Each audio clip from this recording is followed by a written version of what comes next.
हरे कृष्णा कृष्णा कृष्णा हरे हरे, हरे राम राम राम हरे हरे। प्यारे मित्रों नमस्ते, मैं पंडित मुकेश कुमार मुक्ताकेश महाराज एक दफ़ा फिर ज्ञान वर्षा के द्वारा आपके सामने हाजिर हो गया हूँ एक कार्तिक मास की एक दूसरी कथा को लेकर।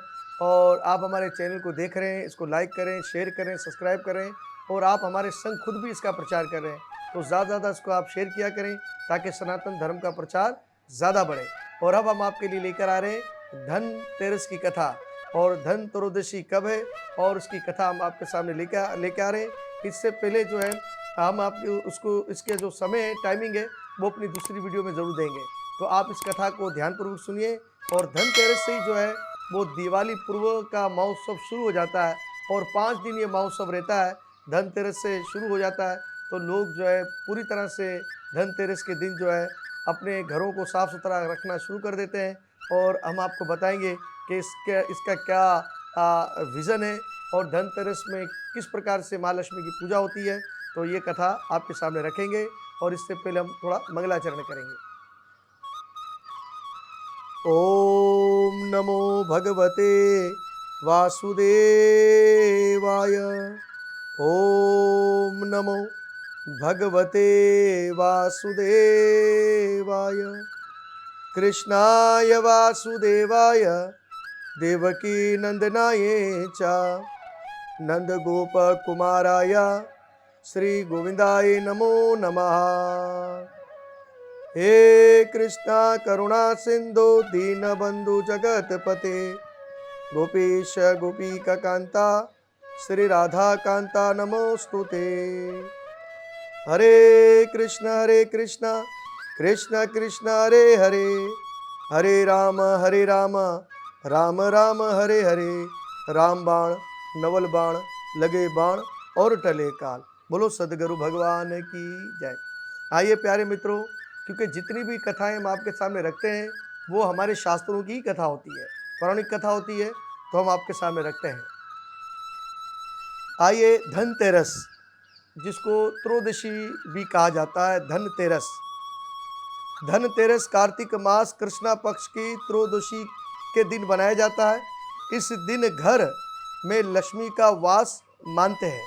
इस दिन की धनवंतरी वैद्य समुद्र में अमृत कलश लेकर प्रकट हुई थी और इसी दिन जो है वो धनवंतरी भी अवतार हुआ और वेद चिकित्सा का कलश लेकर जो है वो प्रकट हुई।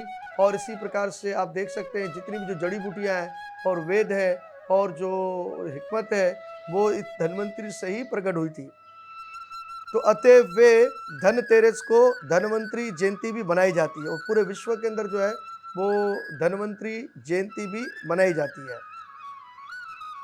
ये दिन दीपावली आने की पूर्व सूचना देता है और इस दिन बाजार में कोई भी नया बर्तन लाकर खरीदारी की जाती है और घर में लाया जाता है। कोई भी वस्तुएं जो होती है, बर्तन होता है, झाड़ू होती है और कोई भी चीज़ें जो होती है वो हम घर बाजार से खरीदते हैं और ख़रीदारी करते हैं और वो नई चीज़ घर के अंदर लेकर आते हैं जिसको शुभ बताया गया है।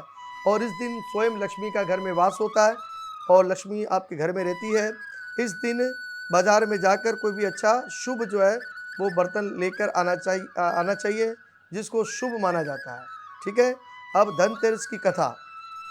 एक दिन भगवान श्री विष्णु लक्ष्मी जी के साथ मृत्युलोक में घूमने आ रहे थे।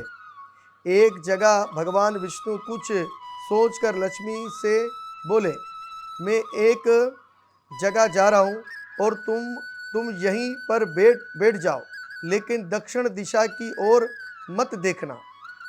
इतना कहकर भगवान विष्णु दक्षिण दिशा की ओर ही चले गए। जब लक्ष्मी जी ने भगवान विष्णु को दक्षिण दिशा की ओर जाते देखा तो सोचा कि भगवान ने तो मुझे मना किया था कि दक्षिण दिशा में न मत जाना, लेकिन खुद तो दक्षिण दिशा में ही जा रहे हैं, कुछ ना कुछ कारण जरूर होगा, तो मुझे भी देखना चाहिए और मैं भी देखूंगी कि क्या कारण है। तो उसी प्रकार से उन्होंने भगवान विष्णु की बात को नहीं माना और अपने पतिव्रता जो धर्म है उसकी आज्ञा को उसको जो है वो नहीं माना और उन्होंने समझा कि भगवान ऐसे ही कह रहे हैं, खुद तो चले गए और मुझे इस दिशा में बिठा के चले गए। अब देखो तो सही कि दक्षिण दिशा में भगवान करते क्या है, उनकी क्या लीला है, क्या भेद है। इतना इतना विचार कर लक्ष्मी इस भेद को जानने के लिए दक्षिण दिशा की ओर देखने लगी। उसी दिशा में उन्हें पीला पीला सरसों का खेत दिखाई दिया। उसे देखकर लक्ष्मी जी की आंखें लाल हो गई और उन्होंने वहां जाकर अपना श्रृंगार किया और आगे चलकर उन्हें गन्ने का खेत दिखाई पड़ गया और दिखाई दिया। वहां से गन्ना तोड़कर वे चूसने लगी और बिना बिना बताए गन्ने को तोड़ा। जब भगवान विष्णु वहां से लौटे तो लक्ष्मी जी को वहां देखकर क्रोध करने लगे और उनके हाथ में गन्ना देखकर कहने लगे कि तुमने खेत के गन्ना तोड़कर बहुत बड़ा अपराध किया है और इसके बदले तुम्हें इस गरीब किसान की 12 वर्ष तक तुम्हें नौकरी करनी पड़ेगी और यहाँ सेवा करनी पड़ेगी, क्योंकि तुमने बगैर परमिशन ये तोड़ा है। और इसी प्रकार से कोई भी अगर हम वस्तु लेते हैं, किसी से भी हम लेते हैं, तो हमें चोरी नहीं करनी चाहिए, उससे पूछ के लेना चाहिए कि भाई कृपा करके हमें दे दीजिए। तो उन्होंने भी उस किसान से पूछा नहीं, खेत में गई, गन्ना तोड़ा और खा लिया। तो ये बात भगवान विष्णु को थोड़ी सही नहीं लगी। ये सुनकर लक्ष्मी जी घबराई, परंतु जो बात भगवान के मुख से निकल गई वही उनको करनी थी।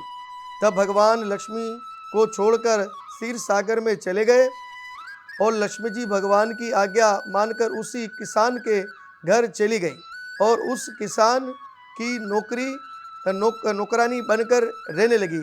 अब माँ लक्ष्मी ने ऐसे स्वरूप का धारण किया जैसे एक फटे पुराने कपड़े पहनकर जैसे एक नौकरानी नजर आती हो, तो नौकरानी का स्वरूप ले लिया ताकि वो किसान को पता न लगे कि ये माँ लक्ष्मी है। अब जैसे ही महालक्ष्मी उस किसान के घर पर पहुंची और वहाँ नौकरी सेवा करने के लिए मांग किया, तो किसान ने उसको रख लिया और जब रख लिया तो देखते देखते किसान जो था वो बहुत ज़्यादा पैसे वाला हो गया, क्योंकि लक्ष्मी वहाँ चले गई थी। और जहाँ लक्ष्मी जाती है वो आदमी कभी कंगाल नहीं होता। तो इसी प्रकार से वो रातों दिन जो है उसकी दुगनी जो तरक्की होने लगी किसान की। तो इसी प्रकार आज्ञा मानकर उस किसान के घर चली गई। उस किसान की नौकरानी बनकर उसकी सेवा करती रही और इसी दिन लक्ष्मी जी किसान के घर में पहुंची तो किसान का घर उसी दिन से धन दाने से परिपूर्ण हो गया और 12 वर्ष बीत गए। देखते देखते लक्ष्मी जी जाने लगी, किंतु किसान ने उसे जाने से रोक लिया। जब विष्णु भगवान ने देखा कि लक्ष्मी नहीं आई तो वे किसान के घर गए और उन्होंने भी एक आम सा रूप लेकर भगवान स्वयं उस किसान के घर गए उस माँ लक्ष्मी को लेने के लिए से चलने के लिए कहने लगे, परंतु किसान ने लक्ष्मी जी को नहीं जाने दिया। तब भगवान विष्णु बोले, अच्छा तुम अपने परिवार सहित गंगा स्नान के लिए जाओ और गंगा जी में इन 4 कोड़ियों को छोड़ देना। जब तक तुम वापस नहीं आओगे तब तक हम नहीं जाएंगे। और किसान ने ऐसा ही किया। जैसे किसान ने कोड़ियाँ पानी में छोड़ी तभी 4 हाथ प्रकट हुए, निकलकर उन कोड़ियों को ले आए। तब किसान ने ऐसा देखा कि वे गंगा जी से बोला, हे गंगा मैया, तेरे अंदर से ये 4 हाथ किसके निकले हैं? तब गंगा मैया कहने लगी कि हे किसान, ये चारों हाथ मेरे ही थे। तू जो ये कोड़ियाँ मुझे भेंट के लिए लाया है वो किसने दी है? तब किसान बोला, मेरे घर में 2 प्राणी आए हुए हैं, अतिथि है और उन्होंने ही ये कोड़ियाँ दी है। तब गंगा जी बोली, अरे तेरे घर में जो औरत रहती है वे साक्षात लक्ष्मी माता और जो आदमी आया है वे विष्णु भगवान है। तू लक्ष्मी को मत जाने देना, नहीं तो तू पहले की ही भांति गरीब हो जाएगा। ये सुनकर वे वापस अपने घर गया और घर आकर भगवान से आकर कहने लगा और चरणों में गिर गया, और मैं इनको घर से जाने नहीं दूंगा। तब भगवान बोले, ये तो इनका दोष था और जिसका मैंने इनको दंड दे दिया था। अरे इनके दंड के 12 वर्ष पूरे हो गए हैं, इसलिए अब तो इन्हें जाना ही होगा। तब किसान बोला, मैं इन्हें नहीं जाने दूंगा। भगवान हंसकर कहने लगे कि हे किसान, लक्ष्मी जी बड़ी चंचल है, ये ये आज नहीं तो कल तुम्हारे घर से चली जाएगी। अरे तुम कुछ नहीं कर सकते। अच्छे लक्ष्मी को मैं नहीं रोक सकता। और अब वो किसान परेशान हो गया। इस पर किसान कहने लगा कि मैं इन्हें नहीं जाने दूंगा। तब लक्ष्मी जी बोली, अरे किसान, यदि तुम मुझे रखना ही चाहते हो तो सुनो, कल तेरस का दिन है, अतएव कल तुम घर को लीप पोत कर साफ सुथरा रखना और रात्रि को घी का दीपक जलाकर रखना। तब मैं तुम्हारे घर में आऊंगी। उस समय तुम मेरी पूजा करना, परंतु मैं तुम्हें दिखाई नहीं दूंगी। किसान ने कहा, अच्छा किसान ने कहा, अच्छा माँ, ऐसा ही करूँगा। इतना कहकर लक्ष्मी जी चारों दिशाओं में फैल गई और भगवान देखते ही देखते अंतर्ध्यान हो गए। अरे दूसरे दिन किसान ने लक्ष्मी जी के बताए अनुसार ही कार्य किया। उसका घर धन दाने से पूर्ण हो गया। उसके बाद वे हर साल पूजा करता था और इसको देखकर और व्यक्ति भी पूजा करने लगे। और यहाँ लक्ष्मी जी, जैसे तुम इस गरीब किसान के आई, वैसे ही सबके आना और सबकी मनोकामना को पूर्ण करना। तो उसी प्रकार से किसान ने ये घोषणा कर दी, वो हर साल जो धन त्रयोदशी के दिन जो है वो माँ लक्ष्मी का आह्वान करता और उनका पूजन करता और कुबेर के साथ करता, तो उसको बड़ा लाभ हुआ।